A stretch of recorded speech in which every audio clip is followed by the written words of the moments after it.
Hello, Sagittarius. Welcome. Hey, Ziggy. Turn on mission control. Get more light on this side. Welcome, Sagittarius. We're going to do a general reading for you. You're up. We're going to light a little candle for the reading. Invite in source energy, all of our higher beings, ancestors, guides, all of that. Bring us the light to shine on your life and show us what's happening. Okay. Show us what Sagittarius needs to know for today. Sagittarius. Apparently there's going to be some sort of an epiphany about yourself, like coming up, or maybe you've just had an epiphany about yourself. Spirit says that this has to do with how things have not been working out for you. So that's interesting. Spirit is talking about how this is going to be a time period where you want to dig deep into what your hidden desires are. What is it that you really want to be doing in your life, with your path, etc., and see how you can, I don't want to say like how you can make that happen. It's more like how you can manifest that, how you can allow it, how you can ease into a situation whereby things will start to align for you, right? Like just kind of like head in the direction of what it is that you're looking for, right? Start to like investigate it, start looking into it, check out some information online, read a book, go somewhere physically, whatever it is you need to happen. And, you'll see. Spirit says that this is something that has been coming up since the beginning of March. So this isn't really something that is new for you. However, they are saying that whatever this is that you have started around the beginning of March, and really it's been going on for a long time, but it seems like it's been bubbling up more so since around March time period. But by the time we get into August, then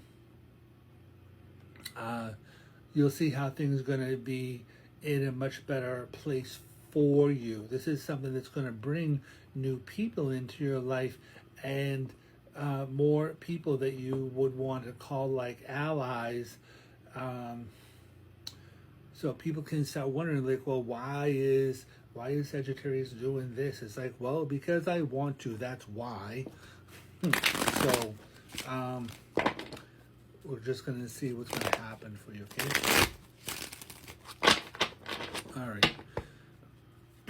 And apparently, fire time periods are probably going to be like really good for you, because the beginning of March is like Pisces time period, but by the end of March it's heading into Aries, and now we're talking also about like August, which is more like Leo time period. So apparently fire time, you are Sagittarius, right? So fire time periods are going to be really good for you to manifest things like in your life. All right. So Wheel of Fortune, awesome. Things turning around for you in a much more positive direction. This also is a card that would indicate kind of getting off of the merry-go-round as well.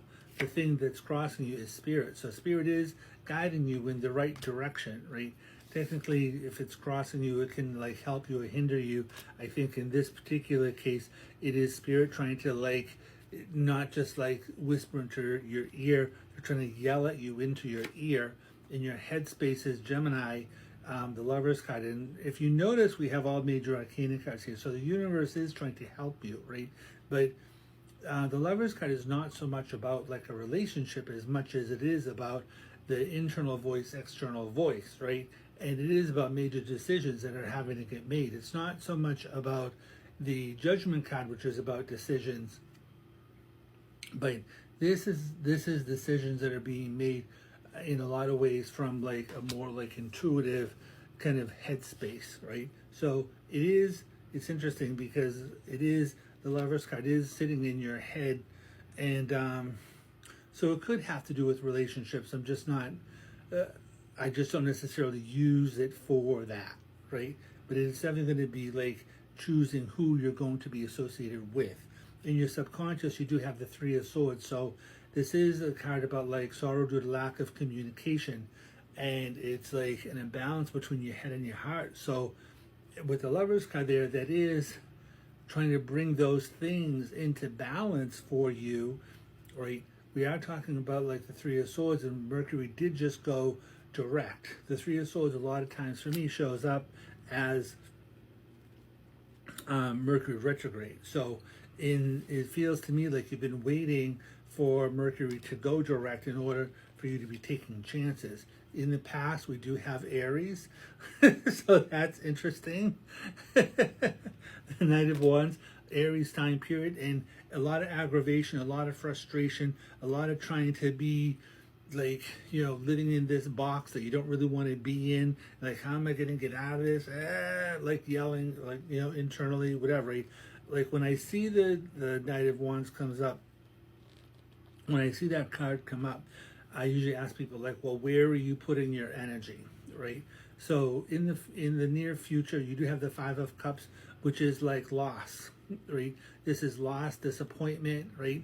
But it's an ending of the aggravation, right? It's like in the middle, in the base of the reading, you have the Wheel of Fortune, right? Knight of Wands in the past, Five of Cups in the future. So it's like this is telling you that there's an ending. Things are turning around for you in a positive direction. There's an ending of this aggravation, right? And Spirit is leading you in a good direction here for you to be moving yourself forward. So that's like pretty awesome, right? This is a very stressful situation for you, but again, tens are an ending, right? It's an ending. It's a blessing in disguise, kind of a thing. So it's very stressful. It's thinking that everything is going to turn to crap, but tens push you to the next level, right? Tens push you to jacks, right? And the jack is about your potential. So it's all about where are you heading to, right? In your environment here, you do have the the Queen of Discs. So this is about, you do have access to resources and things like that around you. Hopes and dreams, like pay attention to your instincts, pay attention to your dreams, things like that, right?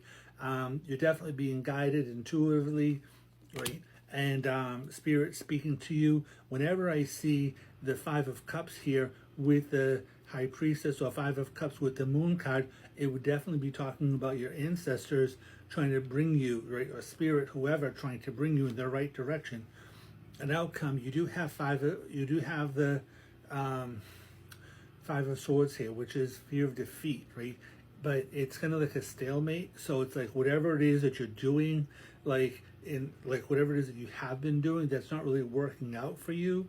And the Five of Swords says, like, yes, soulmate, but this is also a changing of your mind. Fives are a number of change. So this is about like changing your mind. It's a card that would say for you to be in a more creative place in your life, not to be so like thought oriented.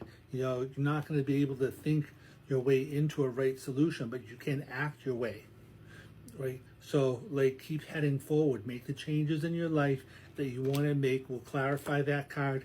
It's safe passage over troubled water. You may have fear of defeat, but you are heading in a good direction here, right? There's pleasure heading your way, new friends also, stuff like that. And this is, again, Leo, right? August time period, right? New friends, like I said, right? New positive things that are coming in around you by the time we get to Leo.